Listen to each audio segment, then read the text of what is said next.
lots of different things. You can have windows back here, you can have a flip top. We like the barn doors, so that's what we got. We got a little bit of extra height, more than the regular factory height for to be able to sit up inside.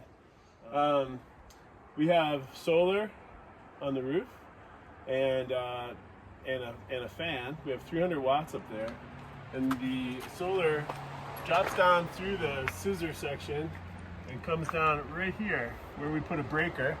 So if we want to kill the power from the panels, we could break it right here, and then that runs inside into this box, and inside of there all the power lives. So inside, I'll show a picture of what's in there because you can't really see it. It's all buried within this box.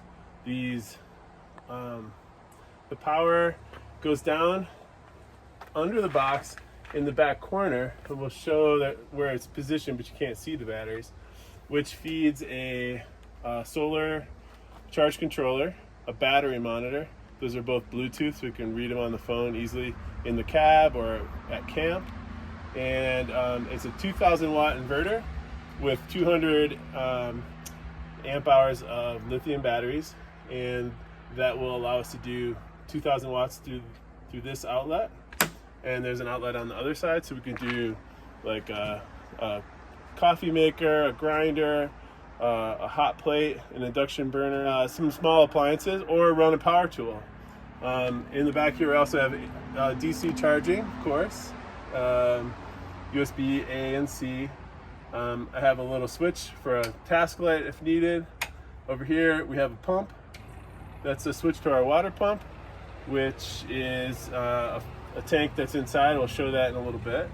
We have a sink, and we have some filtered water for drinking water, so that usually stays on. We also have AC power in, so if we ever had shore power somewhere at a campground or at a friend's house, we could put power in, which would charge our batteries as well. That's not something we really need because we have a DC to DC charger that goes right from the alternator power, and that'll charge our batteries as we drive if it's not sunny. But with 200 amp hours for the limited amount of power that we use in here, it doesn't really need it very often, rarely. So coming along the side, that power is underneath, kind of sits down here in the truck, underneath a shelf, and on this shelf lives a 75-liter Iceco fridge freezer. This is running on DC, but it also can run on AC. You can open it from either side, just a double hinge, and you can choose if you want freezer or fridge, or you can turn one or the other side off. It really doesn't use a lot of power once it gets to temp, especially the freezer. You would think it would use a lot of power, but if you have a lot of frozen food in there, it really just kind of sips on the power. Here we have a remote switch for our inverter, so to turn it on we just hit this switch, and it's not the fanciest inverter, but it gets the job done. It's a pure sine wave inverter, so it can run sensitive electronics. Going inside these boxes, actually we took the C-clamps off the edge. That's how it comes from Ovrlnd. Just like a truck topper, it has C-clamps, but the C-clamps made the process of making these boxes way more complicated, and you have to tighten them over time to make sure they don't get loose. So we just bolted these down. So what we did was we put an L bracket rail all the way down there. The Ovrlnd frame has its own L bracket. That's what they would clamp it on normally. Then we put this L bracket onto it and then bolted it down to the side rail of the truck. So it could be removed, but it's pretty permanent. And the purpose of these rails gives us not only a connection point for it gives us a little more meat to clamp down on, but it then gives us a rail that we could connect things to. And in this case, as you can see, I have a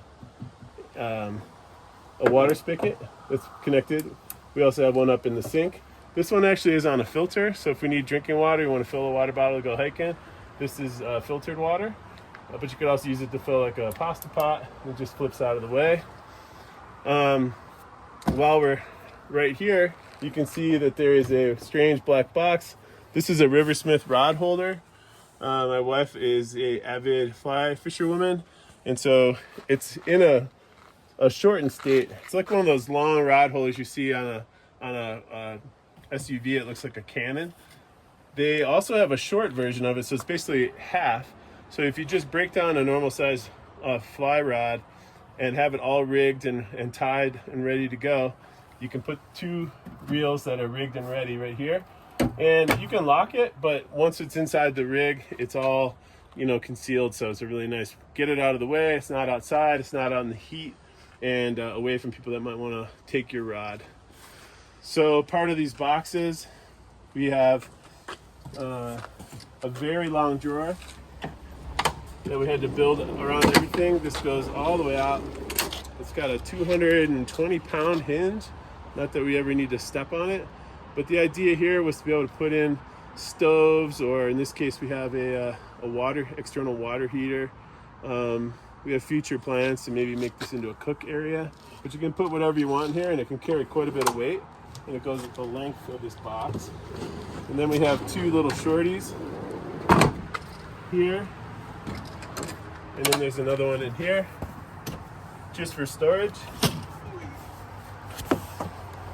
And right now there's really nothing in them, but they lock out. They're nice and sturdy, stout boxes. They could hold a lot of weight. So if you're on a long trip, you need something like canned goods or heavy equipment, these are very strong hinges, and they close and lock so they won't pop out while you're on the road. On top of this box, we have a flip up hinge. So in here, right at the moment, there's also nothing, but the idea here would be probably stuff for kitchen, forks, knives, stuff like that, things you might need for cooking. And you can use this as a prep space in bad weather or in the morning, and you can still keep working. And you know, if you're chopping and you need another thing, you can just flip it up and you can have a work surface. So we put this edge all around it so that things wouldn't slide off and fall behind into the rail. But it also makes a very convenient place to step up. So you can see that there's 2 little storage compartments here. You can use that kind of like a ladder and then step up and into the bed. On the other side, we have a sink with running water. It's actually fitted for hot cold. So right now you can see this would run water, but I don't have a drain set up for this video. But the drain right now is this simple hose, so it's just gray water going out. So you just undo the hose and put it out to a bucket, or if you're in an area that is acceptable to do so, you could have it just drain to the ground. And we have a little flip up shelf that's integrated into here.